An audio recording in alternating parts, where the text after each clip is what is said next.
Hello students, आज हम pH calculations पे कुछ क्वेश्चंस सॉल्व करेंगे। पहला क्वेश्चन है, calculate the pH of 10 raised power -2 molar hydrochloric acid solution. We know that hydrochloric acid is a strong electrolyte, it is a strong acid.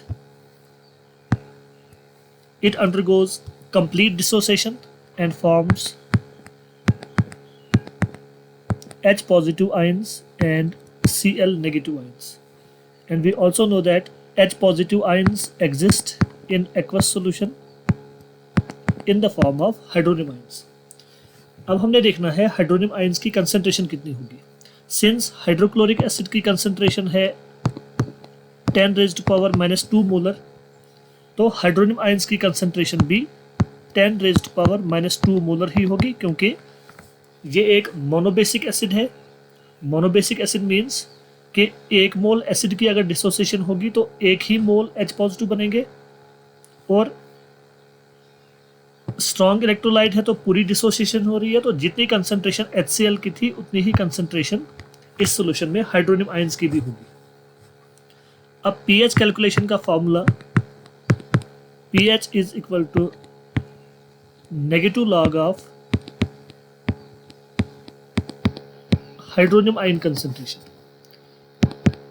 तो hydronium ions की concentration है 10 raised power -2 molar, तो हम negative log of 10 raised power -2 निकालेंगे, यह आ जाएगा minus, और log of 10 raised power -2 बन जाएगा -2 लॉग ऑफ 10,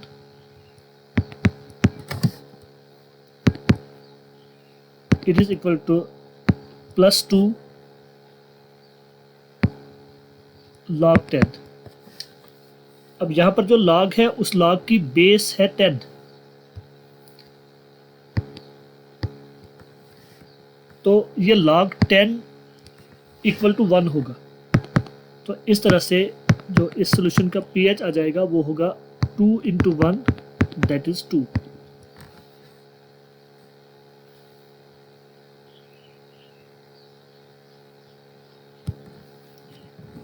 क्वेश्चन नंबर 2 है, calculate the pH of A 10 raised power -3 molar acetic acid solution that is 10% ionised. अब यहाँ पर हमारे पास एक वीक एसिड है,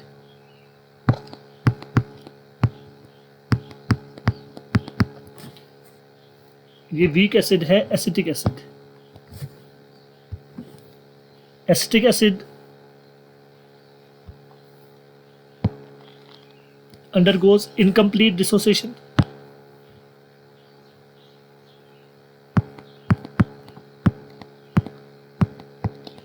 and forms acetate ions and H positive ions which exist in the form of hydronium ions। अब यहाँ पर हमने देखना है हाइड्रोनियम आयंस की कंसंट्रेशन क्या होगी।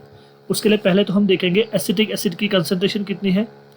एसिटिक एसिड की कंसंट्रेशन है 10 रेज़्ड पावर -3 मोलर, लेकिन चूंकि ये कम्प्लीटली डिसोशिएट नहीं होता इसलिए हाइड्रोनियम आयंस की कंसंट्रेशन 10 रेज़्ड पावर -3 नहीं आएगी। एक वीक इलेक्ट्रोलाइट के लिए जब हमने कंसंट्रेशन निकालनी है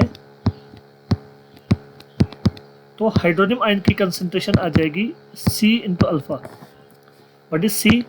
C is the concentration of the acid, और कंसंट्रेशन ऑफ एसिड है 10 raised power -3 multiplied by alpha. Alpha is called degree of ionization. अब जैसे क्वेश्चन में दिया हुआ है 10% आयोनाइज्ड है एसिटिक एसिड, इसका मतलब इसका जो डिग्री ऑफ डिसोसिएशन है वो है 0.1। तो यहाँ पर हाइड्रोनियम आयंस की कंसंट्रेशन हमें मिल जाएगी 10 raised power -3 × 0.1, it becomes 10 raised power -4 molar.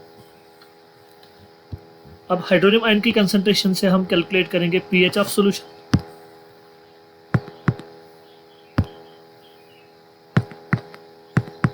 Now pH is equal to negative log of 10 raised power -4, और इसको जब हम सॉल्व करेंगे तो आंसर आएगा 4। So pH of this solution is equal to 4।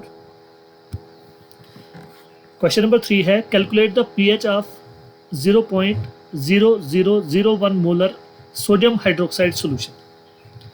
अब यहाँ पर एक बेस है sodium hydroxide. Sodium hydroxide is a strong base, means it undergoes complete dissociation and forms Na positive and OH negative ions. अब sodium hydroxide की concentration जो question में given है वो 0.0001 मोलर है, जिसको हम एक्सपोनेंशियल फॉर्म में लिखें तो ये 10⁻⁻⁴ मोलर है। इसका मतलब है कि यहाँ पर हाइड्रोक्साइड आयंस की कंसंट्रेशन भी 10⁻⁻⁴ मोलर ही होगी। अब हमने पीएच कैलकुलेट करना है तो उसके लिए हमें हाइड्रोनियम आयंस की कंसंट्रेशन चाहिए। अब यहाँ पर गिवन है हाइड्रोक्साइड आयंस की कंसंट्रेशन, तो पहले हम यहाँ पर क्या करेंगे, we will find the concentration of hydronium ions.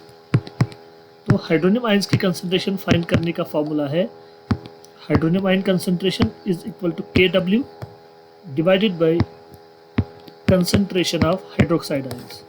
KW at 298 Kelvin standard temperature पर इसकी वैल्यू होती है 10⁻⁻14। तो इसको हम डिवाइड करेंगे हाइड्रोक्साइड आयन कंसंट्रेशन से विच इज़ इक्वल टू 10⁻⁻⁴। इसको सॉल्व करेंगे, ये आ जाएगा 10⁻⁻10 मोलर। तो इस तरह से हमें हाइड्रोनियम आयंस की कंसंट्रेशन मिली 10⁻⁻10 मोलर। अब हम यहाँ से कैलकुलेट करेंगे pH ऑफ द सॉल्यूशन। तो pH is equal to negative log of hydronium ion concentration. अब हम वैल्यू पुट करेंगे नेगेटिव लॉग ऑफ 10⁻⁻10। तो इसको सॉल्व करेंगे तो आंसर आ जाएगा 10। So pH of this solution is equal to 10 which means it is a basic solution.